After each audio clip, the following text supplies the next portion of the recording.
Welcome to the WRAL Daily Download. I'm Luis Fernandez. And I'm Grace Holland. On Tuesday, federal immigration agents were in Raleigh and Durham conducting operations in the Triangle. Can you share why you're picking them up? They're in the country legally. Video of arrests and agents in our area flooded WRAL's inboxes and social media. And this comes as Customs and Border Control continue to work in Charlotte. So far, the Department of Homeland Security says at least 200 people have been arrested in the Queen City. Now, we're still working to learn what the impacts are here. We wanted to go over what we know. For context, we are recording this on Tuesday, November 17th. Right. So, this all started around 7:30 on Monday night. That's when we started to hear some rumblings and see some reporting that Raleigh would see some action. And so our Capitol team, who is very well sourced, reached out to Mayor Janet Cowell, and she confirmed to us that we were going to see, or that she was hearing that we were going to see federal immigration agents on Tuesday. And she said she couldn't say how many of those agents would be here or for how long. And it really was a team effort. If anyone was watching our news on Monday night, we quickly rerouted our reporters and our coverage to really start looking into what this was going to mean. Now, we go into Tuesday, and as you might imagine, if you've been following along with these immigration enforcements across the country, there was suddenly a lot of user video, if you will, a lot of video on social media, a lot of tips from viewers who watch WRAL, who are just from the area in general, saying, hey, we saw so-and-so here. Hey, we saw this here. Here's some video of this. Now, I think it's important to note, especially during times like this, we don't just take anything that anyone sends our way and put it on TV. We go through a thorough vetting process. Sometimes that means reaching out to the individuals that send the video, kind of finding out more information about them, where they were, seeing if that matches up with what they're telling us, all of this. So there's a thorough vetting process that we go through. We don't just take anything and put it on, especially now in the age of things like artificial intelligence and things like that. It's important to make sure that what we are showing you from a user video perspective is truthful and reflects what the reality is on the ground in the Triangle as all this is happening. Right. And, I think one really great example of this, there was a video that we received that was saying it was at a Home Depot in the Cary area.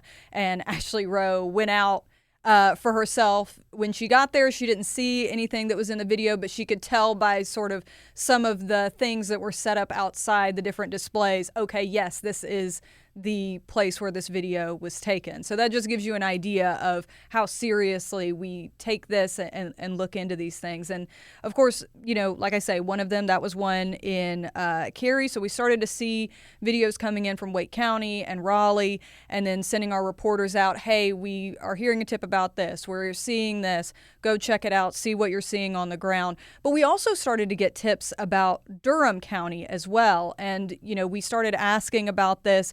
And we really got some clarity from the Raleigh mayor, actually, first. We'll just say that our law enforcement partners have confirmed that Border Patrol is in Wake County. So there have been several confirmed sightings in Durham County.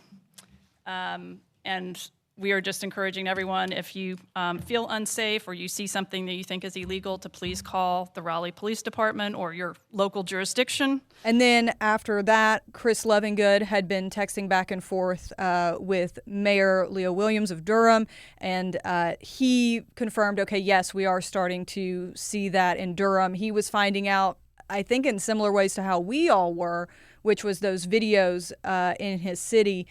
And he told Chris that he got word from the governor's office yesterday that they would be in Raleigh, and he had a feeling that he might also see those operations in his city as well. Record and report and post and make sure that, we can know, where things are happening, what's happening. But I will say what's most important is that we are not antagonizing.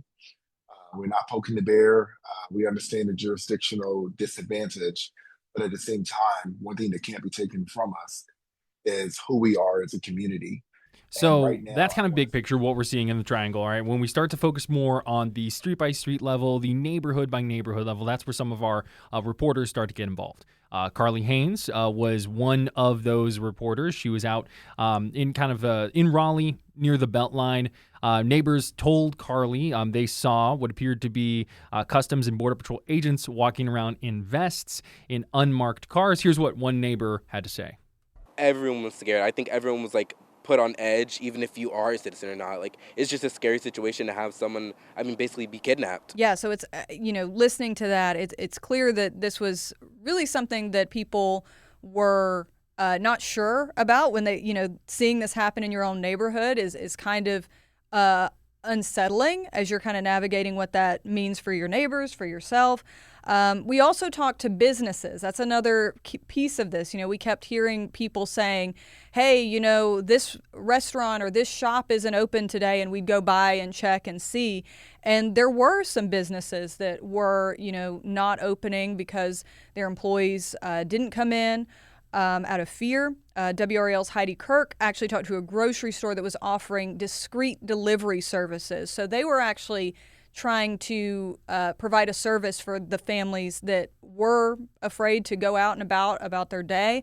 She also talked to the owner of a construction company, and this was really interesting. His name is Stephen Perry, and he was actually out at this construction site by himself. He said he has a team of a little less than 10 people working on 2 different jobs, and usually he would have 2 workers who were with him on these townhomes that he's working on building.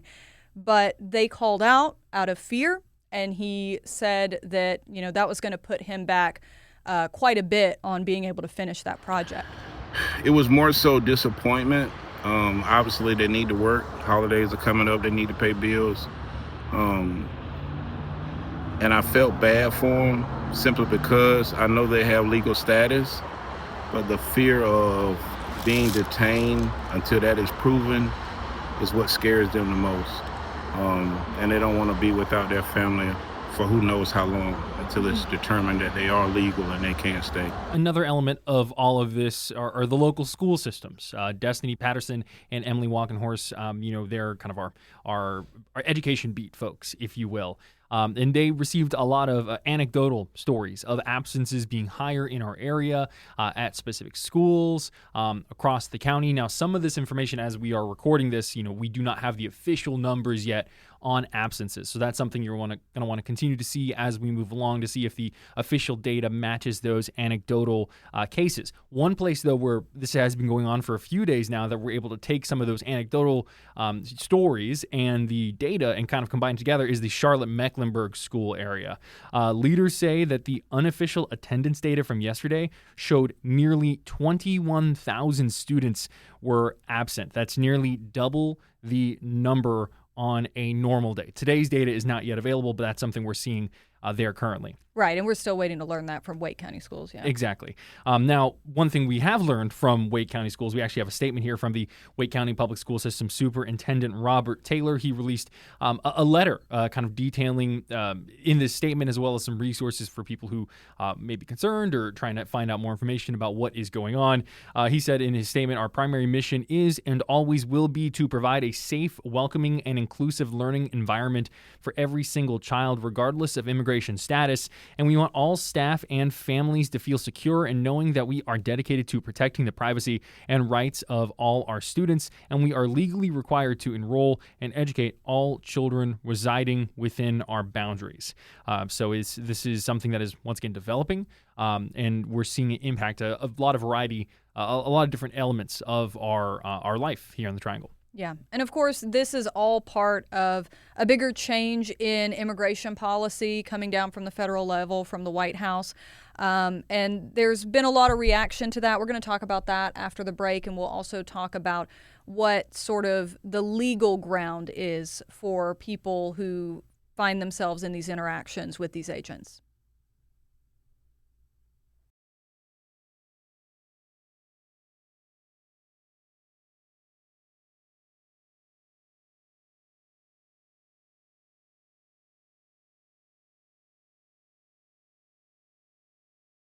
Welcome back to the WRAL Daily Download.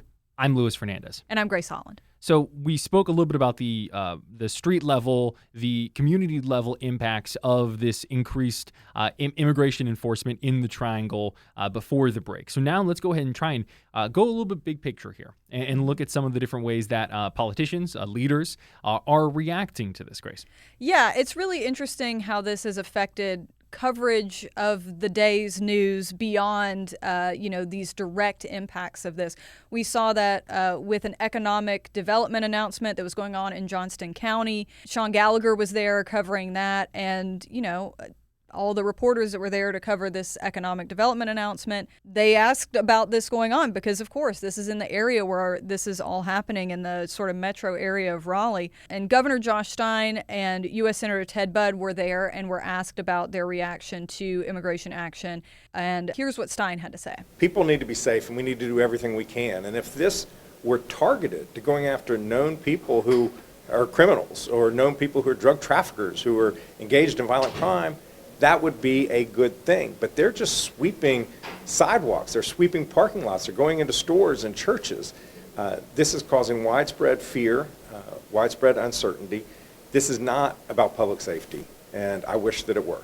Senator Budd had a different reaction. Keep it focused on that. Sir, first of all, that's something that we're observing right now, and we're getting all the information on that. But we want to keep it focused on the economic growth, which is why the governor and I are here today. Now, Senator Budd later released a statement kind of going over his thoughts more completely.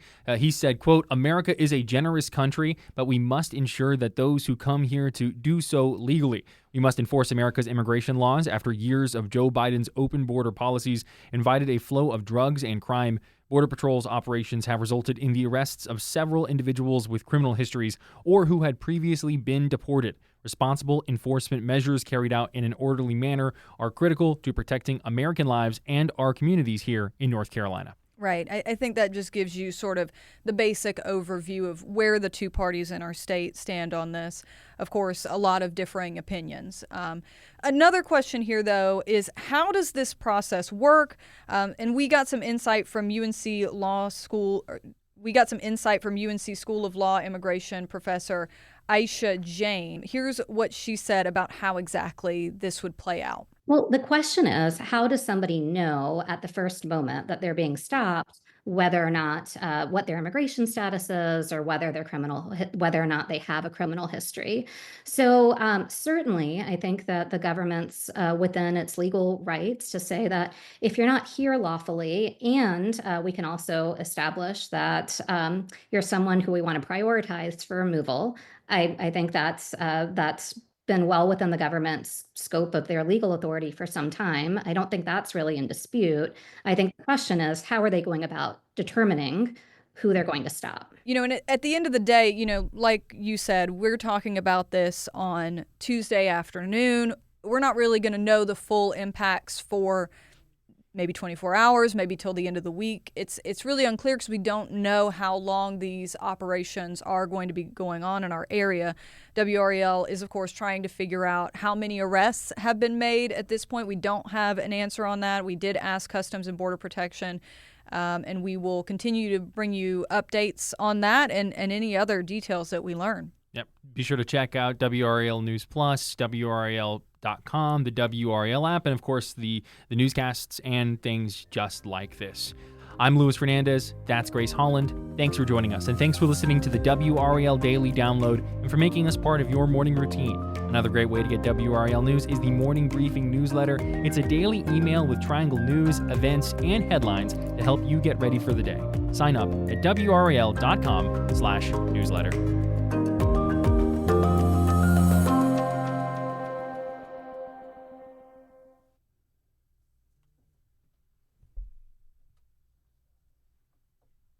Forgetting to do that.